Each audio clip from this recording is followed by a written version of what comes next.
always want to come in with, remember Wayne's World 2 when you had Handsome, what was his name? And the dude was, when he came out to meet Garth and Wayne, he was a complete fucking train wreck in his face. And then they had the actual like attractive guy, I think he was the neighbor in Married with Children. And he came out there and met him, and it didn't match up at all. And then he came on, he's like,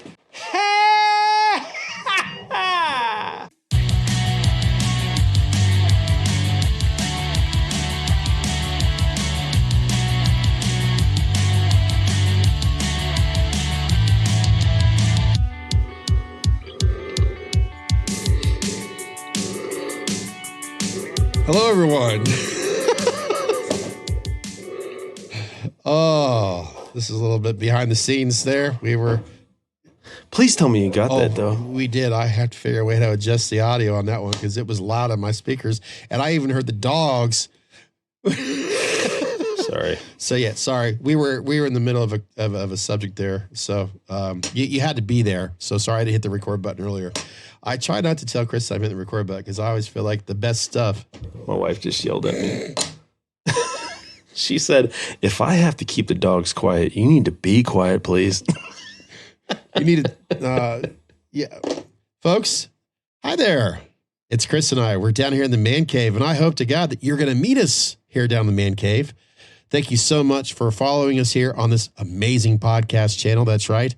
I know everyone that's over on my other YouTube channel where I was trying to promote the shit out of this YouTube channel didn't get the hint. So thank you. I appreciate it. And for all you podcast listeners out there on your favorite podcast channel, thank you for those amazing uploads. You're making us feel important, at least for our listening audience out there. All right, folks, Chris and I are going to promise ourselves into our viewers out there. They're into the Halloween spirits of October. We are going to do everything in our power to focus more on the Halloween season, not necessarily the franchise, but the season itself. It'll probably be what would you say, Chris? If we were to look at a pie right now, not a pizza pie, but a pie, what we'd say, yeah, the majority of it would probably be in Halloween, the franchise, and the rest of it, the other shit that's in the season. What would you say, 87%? I'll try to give out some other love to the other ones out there. Because I know that, let's face it. It's where our heart is. The reality of it is, every year, this time of the year, when we don't have a film that's being released in the theater from a new Halloween, movie, there's still always news and speculations and some stuff that's brought to our attention that's going on in the Halloween franchise. But before I get into that, Chris, there's something that I have to share. And folks, I'm not trying to tease you, but there is something else about this podcast where we get down here and meet us in the man cave. I've got this little itch I need to scratch, folks, because I haven't been able to talk about music in a while. Okay? Scratch. I've got to share something. I'm being very serious about this. I talked about if I could learn how to click a button. Let me put my serious face on. I talked about recently that Van Halen was having this whole digital release with the Sammy Hagar era. And yeah, look at him. Look at that profile picture. He's just living his best life. I'm hoping to get the audio up here real quick. And there's the audio button. That song was written of a very good childhood friend of Alex and Eddie's that they grew up with over here in the States and committed suicide. And that was basically Eddie, I don't know, I guess that was kind of a way he was dealing with it, his grieving about it. And he went in, they played all the instruments, just did it by himself. Him and Don Landy. And he played drums, bass, a bunch of cool guitar stuff. We heard that. Yeah, there's all kinds of layered guitar stuff that comes into it and whatever, but a very heavy track, you could say. And it was before I even knew these guys. And then we pulled that out and I put a vocal on it like 10 years later or whatever it was. That is a special ass song. Yeah. Because first of all, it was written about Ed and Al's friend who committed suicide. And then I wanted to write it about, I wrote it about Ed Leffler, our manager, who died. And then it became about Eddie. Truth of the matter is, that's a deep track. That would be what you would call a deep track on every level. Yeah, and I think when Ed, it wasn't even something that he actually thought, like he wrote, like it started coming down, let's write this.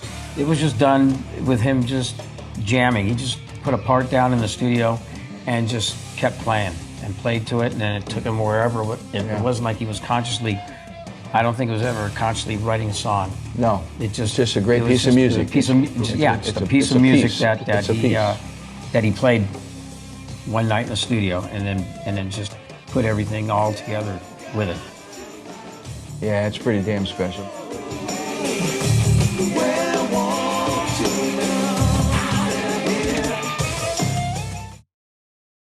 Eddie Van Halen here, telling you, keep playing, man. Gotta keep playing. It's the only thing there is. Music, man. Keep playing. All right? I'm gonna come looking for you if you don't. You know, hearing that is just crazy. Like, no plans, no nothing. He went in there free-spirited. His mind opened up and probably laid down something that's iconic. This song, Chris, it was a B-side that a lot of us didn't get a chance to hear back in the day when that was released. And I'm so glad that Sammy and Michael really shared the roots of that song. And a lot of people, if you follow Wolfgang now, Man with WVH, you hear the first and the second album where Wolfie pretty much was inspired with Dave Grohl from the first album, how he went in the studio, recorded, played all the instruments and all that. And that's amazing. Those are musicians that are gifted musicians. And I always knew Edward. He was the same way. Kind of like, okay, we'll say Prince. There we go. Prince was very much like that in the beginning. The man would just go in the studio and play this instrument, play this. Prince was a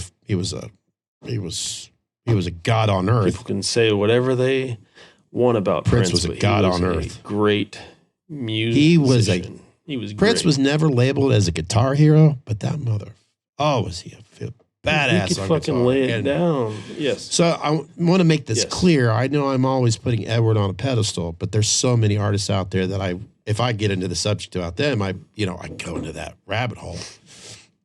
But when I knew that the special or these new release, it's not new releases, but there's supposedly 4 songs. It's kind of haunting, and ironically, this being the first one that's really going to be released to the public. It's available. You can listen to like YouTube. You can hear it there and all that, the whole entire song. But it's just like, it's not your typical Edward Van Halen or Van Halen that if you listen to it, it is a deep song. And just like what Sammy and Michael said, he went to his 5150 studio and got on Alex's kit, played the drums, played the bass, played the guitar.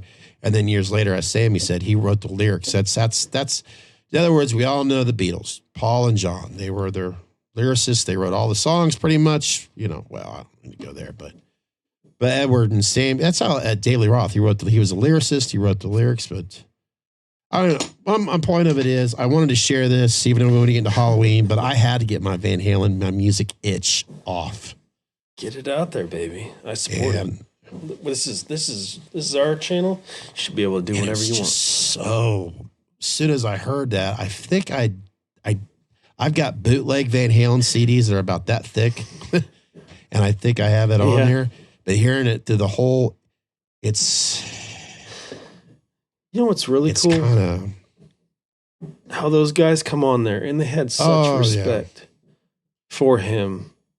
Like, I hope at the end of my days, I hope that I've interacted and touched into people's lives I know I'm no Eddie Van Halen, but it's just like, dude, like someone who has that much respect and holds you up that high to talk about you that way is just, I'm just so thankful that Sammy and Edward had a chance to make their peace before Eddie left us, because all right, I'm going to get into Halloween, Chris. Sorry. Okay. Okay. One more thing. This will be fun for all of you individuals out there that listen to Chris and I promote our favorite beverages. What, you got a Keno ticket? No, Heineken is listening, Chris. Yeah. Really? I get to save $6 by mailing in this coupon here. Hell yeah. I knew we'd get somewhere. All of you naysayers, I told you we'd get somewhere. Heineken Silver. 56. It only took 50, 51? 56? Something like that. That's a story I like. 56,000. I think that's correct. Heineken Silver. Thank you for your coupon. And, you know, as long as you live up here, nothing in the real world can affect you, girls and boys. It's all in our And head. I get to pretend that this is real, too. So, everybody, I need you to play along. This is a real, I just have to mail it in. No, they were listening to the podcast. Yeah, that's it. All right. Well, I got my Kroger? stuff off. Yeah, it was Kroger. Yeah, buddy. That's my shit. I got my me some own Kroger. personal stuff off before we get into our Halloween stuff that I promised. Food line to the rest of the world, I think. Chris, you got anything you got personal that you need to get off your chest before we get into this Halloween stuff? I have kind of a cramp in my right thigh. Do either one of you, Andrew or Chris, do you ever get that not so fresh feeling? Yeah, I guess. Well, thanks to our new sponsors, Mass and Gilbert. Yes. Mass and Gilbert. It sounds a lot like a Mass and Gil, but it's from Mass and Gilbert. Basically, they will leave you feeling, fresh and clean. Yes, they're dedicated to basically effective formula that cleanses you with some irritations down there. You know what I mean? Yeah, it's a comfort, glide strip with the flexible neck bottle. It's comfortable and easy to use. Mass and Gilbert. Freshness made simple. I don't know where we went. Only available at Bubba. Well, let's get into some Halloween stuff. I know a lot of Let's do that. This past week, in fact, Chris, you had contacted me, and ironically, this morning, I read some more articles. Big waves, man. Big waves. And folks, we're not on the pulse of the nation. We're just not able to do that with our lives being as busy as they are. So we knew about it, but we just can't. We couldn't get to it as fast as some of the other YouTubers. But yes, big Halloween For the news. 4 people out there that depend on what we know from what we're hearing, they may enjoy this. Yeah, depend on. So for you 4 individuals out there, or you 52, whatever it is, somewhere in between. Chris, you were talking about this, or at least you got some information. I'm sure you could see what's on the screen here. So, Malik, obviously shopping around the rights for the Halloween franchise. I'm not sure where he's wanting to go with this. He has been approached by several companies. It was up between, I think, I don't even remember all the studios involved, but he was shopping it around. It's looking like A24 and Miramax, I believe. Is that about right? Which is the studio that I was pulling for because I love A24's work. Miramax, take it or leave it, whatever. But A24, they are really into their kind of indie feel. They try to be authentic. I think it would be an interesting take as long as they pick the right director, producer, blah, blah, blah, whatever, to head it up. But A24 has done great work that I'm kind of excited about. But from what I know, they're shopping around the idea of a TV series. I don't think they're going for, a huge box office draw, which is kind of like, okay, what Halloween Ends did to the franchise, let's take 7 steps back, because like it or whether you love the Halloween trilogy that we got recently or not, he did our boy dirty. There's no 2 ways about it. I mean, they did what they did. They some people love it, some people hate it.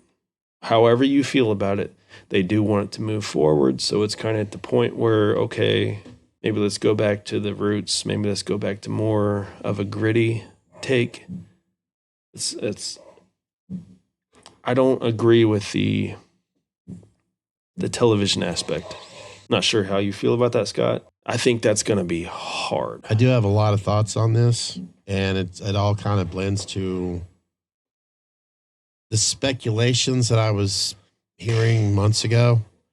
And it really started the end of last year after Halloween's ends when some of the speculation started. Yeah. It was more or less, Blumhouse, they're done with it now. Okay. Universal and Blumhouse, they're done with it now. Okay.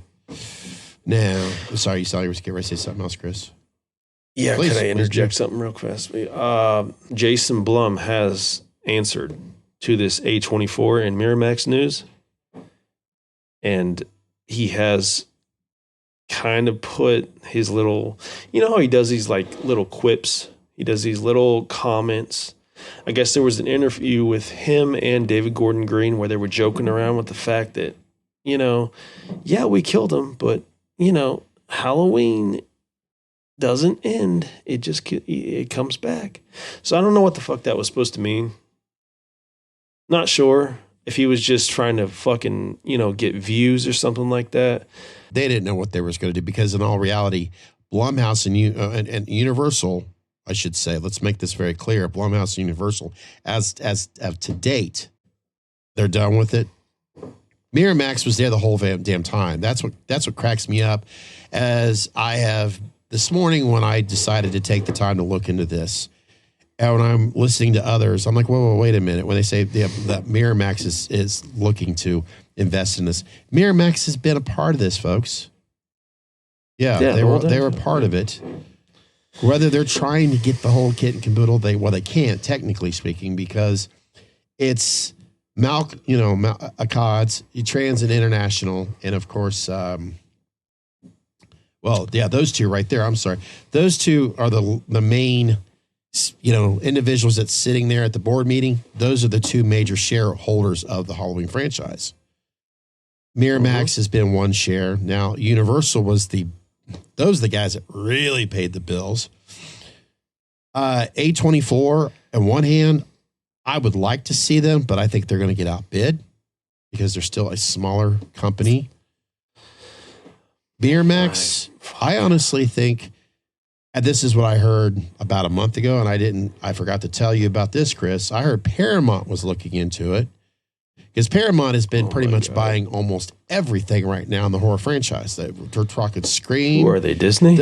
Hell, even the Nightmare on Elm Street right now is in the same boat that Halloween is. They're looking for the best bidders right now. Friday the 13th, ironically, at one time, who was the big company that owned them for the majority of their existence? Paramount. Yeah. Now, they've had their own legal issues between, owners and all that. Now, Peacock obviously has their rights to whatever the hell is this damn Camp Crystal Lake thing going to come out. I still don't know about that yet. There's still no. Does it feel like they have any news, or does it feel like they're actually trying to build up the interest? I just think it's because it's October right now. And okay, I started this off with you sharing some Van Halen. Traditionally, throughout the tenure of Van Halen, there's always these speculations that get thrown around time after time after time. When are we going to get this? When are we going to get that? And ironically, here we're getting into this. When are we going to get this? And here's another reality that I want to bring into this, Chris. What is the one thing that's been going on for months now? And it has to do with actors and the writers and Hollywood. Is that over? I heard the writers was over. Is the actor one as well? That was fucking fast. Our own government can't manage. I mean, we're going into shutdown, but the Writers Guild could come to an agreement. It's a union. Yeah, it's a union. It took longer. I mean, we weren't physically dealing with. But what I'm trying to get at, they're delayed. Television shows, networks, and movies. You got individuals that Let's say, Chris, you are a writer. I wish.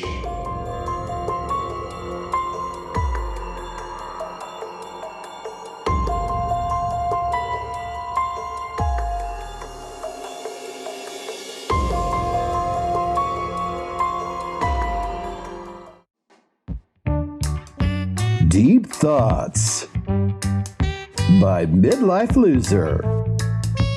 Ah.